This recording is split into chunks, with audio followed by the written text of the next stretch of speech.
Let's take a look at this week's new comics. We have an Ant-Man one-shot called Larger Than Life. We have lots of new Secret Wars tie-in books this week. A couple X-Men ones. Number one for X-Men 92, featuring the classic 90s X-Men lineup. And then E is for Extinction, featuring the Grant Morrison, more edgy, trendy X-Men team with the intentionally ugly art and Magneto at the school and so forth. So if you're an X-Men fan, I definitely check both of those out. We also have the Age of Ultron versus Marvel Zombies. Two of the villainous factions on Battleworld battling it out. We also have, for you Guardians of the Galaxy and Avengers fan, the new Korvac saga, where Korvac is actually protected by the classic original Guardians of the Galaxy team.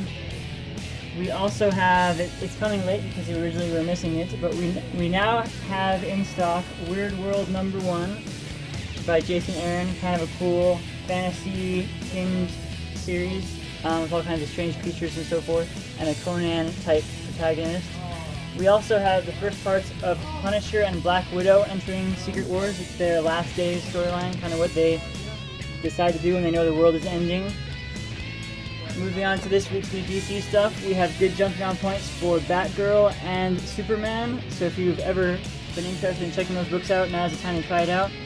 I want to highly recommend Superman, especially because it is Gene Luen Yang's very first Superman book. He's one of my all-time favorite indie graphic novelists, won tons and tons of awards, and he writes about the immigrants or the Asian American experience a lot, which is kind of fitting. You know, Superman is an alien and he's living in a different culture, and he's going through a lot of changes right now. So I think that he will have some good ideas to bring to that theme and the current status quo for Superman. So just so you know, Truth is kind of more of a thematic crossover. It's not a thing you have to buy every single Superman book to get the whole story. Every book is dealing with the new theme of the character. So I'd highly recommend checking that book out. We also have the new second Green Lantern series, Green Lantern: The Lost Army, featuring apparently a lot of stranded Green Lanterns trying to get home, trying to survive without being able to charge their batteries. Kind of what energy they have is what they have, and they need to get by with it. So kind of a cool survival Green Lantern story if you're interested in checking that out. We also have We Are Robin, featuring a group of street kids, I think it is, or just a group of kids who decide they're gonna become helpers for Batman, and they're all going to be Robins. So kind of a different take on the idea of Robin. And we have coming back for a second series, Justice League 3001. So if you enjoy the offbeat Justice League 3000 series, definitely come in and give 3001 a chance. Giffen and DeMatteis are two of my favorite writers, especially for humorous stuff. But I'd like to say it's humorous with heart. It's not just humor. There's actually serious stuff happening, but they lighten it up and make it a fun book to read by adding some humor. And there's lots of promo items this week for DC as well. The way we're doing these promo items is if you check out a new DC title that's not on your hold, you can pick one of these promo items for free. Otherwise, they're just, they're cheap items, a quarter for things like a tattoo or an ID card or a sticker, $1 for the masks. We got it in Batgirl this week. We also still have in Robin, Harley Quinn, and Batman Beyond masks. So those are all free with the new DC purchase, or $1 for the mask if you just want to buy the mask.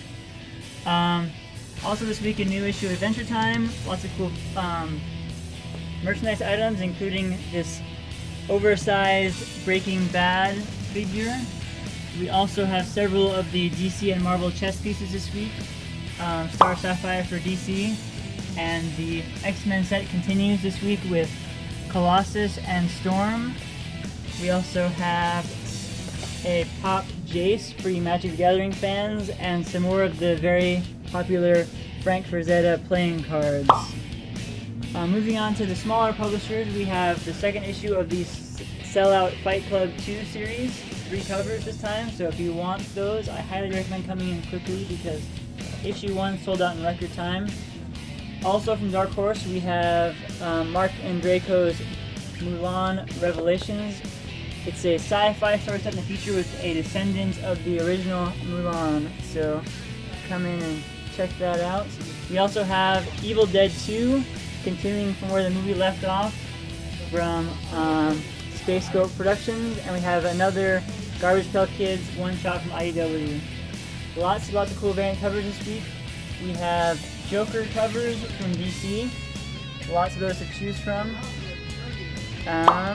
including, I don't know, I'm a fan of this Grayson cover. I think it's a cool use of the Joker face as a mask.